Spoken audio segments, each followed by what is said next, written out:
30 میں تشریف لائے. اس سے پہلے شیخ حسین کے صاحبزادے شیخ محمد یہاں حدیث کی بلند کتابیں پڑھاتے تھے.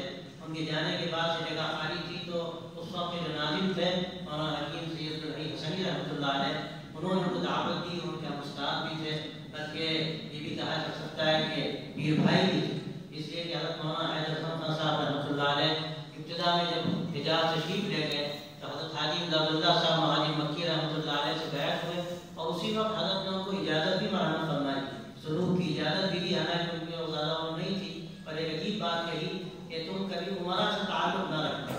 بس مولانا نے اس کو ایسا نبھایا کہ آخری مثال یہ ہے کہ وہ لوگ تشریف لائے تو وہ ریاست کی لوگ کی, اور اس وقت کے جو نواب تھے مولانا نے ساری زندگی ان کا چہرہ نہیں دیکھا. کل عجیب واقعہ پیش آیا, ایک مرتبہ بیمار ہوئے اور انہوں نے کہا کہ جو یہاں کے مشائخ ہیں, بڑے علماء ہیں, وہ جا کر دم کر دیں. مولانا نے اس میں بھی احتیاط مناسب سمجھی, لیکن لوگوں نے جب اصرار کیا تو مولانا تشریف لے گئے. اس طرح دم کیا کہ ان کی آنکھیں بند رہی. آ کر مولانا نے کہا کہ الحمدللہ میں نے نواب صاحب کو دیکھا نہیں. بلکہ اس کا عجیب قصہ یہ پیش آیا کہ اس کے کچھ عرصے کے بعد ہمارا خاندان حسین شہید رحمۃ اللہ علیہ کے جو بات کے اخلاق تھے وہاں تھے, کوئی تقریر تھی تو اس میں نواب صاحب بھی تشریف لائے اور مولانا حیدر حسن خان صاحب بھی تشریف رکھتے. مولانا نے ان کو نہیں پہچانا, کسی نے کہا کہ نواب صاحب, تو بس انہوں نے نگاہیں نیچی کر لی اور سب بڑھے ملاقات کے لیے, لیکن مولانا تشریف نہیں لے گئے. دنیا سے استغنا آخری درجے مولانا کے اندر تھا. ہمارے استاد عبدالرشید صاحب نعمانی جو ان کے گویا کہ جانشین ہیں علوم و معارف کے, وہ فرمایا کرتے تھے کہ میں ان کے ساتھ طویل عرصے رہا. مولانا کو تنخواہ ملتی تو اس طرح لفافہ پکڑ کے آتے تھے جیسے کوئی نجاست ہو, اور پھینک کے دیتے تھے کہ میاں جو بھی حساب کرنا ہے کر لیں.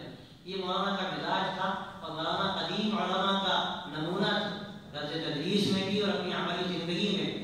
مولانا نے تقریباً یہاں 19-20 سال گزارے.